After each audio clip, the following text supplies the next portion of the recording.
I was kind of like, where can you go? With the first Avengers, him becoming a team player, and with Iron Man 3, him transcending his dependency on the tech that's keeping him alive. I thought, okay, now what?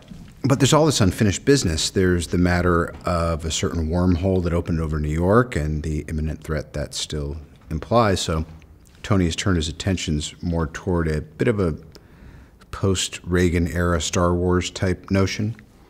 And he likes to call it Ultron. I love the love-hate.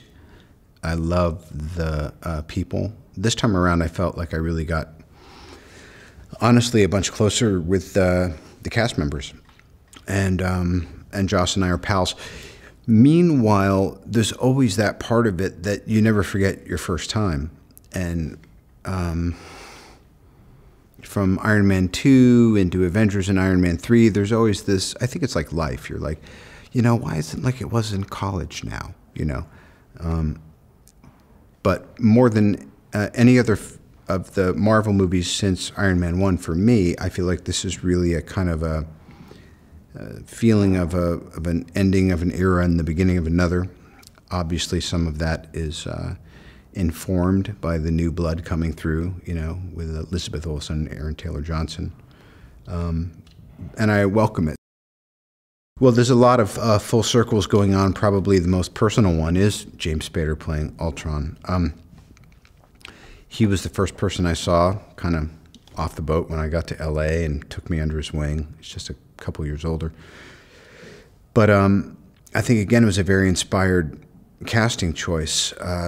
Not just because he's on everyone's lips and minds again, you know, for reasons obvious with this show, but also that he really is a bit of an American treasure, and I've certainly borrowed from his style more than a few times over the years. It's a global property, really, and I think it was the responsible thing to do is to branch out and do stuff. There's also something much more authentic about when there's not just a felt sense of somewhere, but okay, they're there. I'm certainly glad it happened, and it seems like it's really adding to the overall scope of the thing. He's just really smart, and he thinks stuff through. I remember sometimes the joy of things was we were kind of creating things as we went along or within the context of the story. We were really figuring out, well, what frequency should this scene be? And Joss tends to already be a couple of steps along in that process, which occasionally can make you feel like, oh, well, what am I bringing? But there's always other steps that can go. And so it makes it easier to get to the best version of something because he's practically there already most of the time.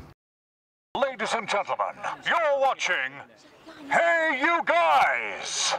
Hey You Guys, huh? Hey, you guys. Is that from the Goonies? It is indeed, yes. Nice.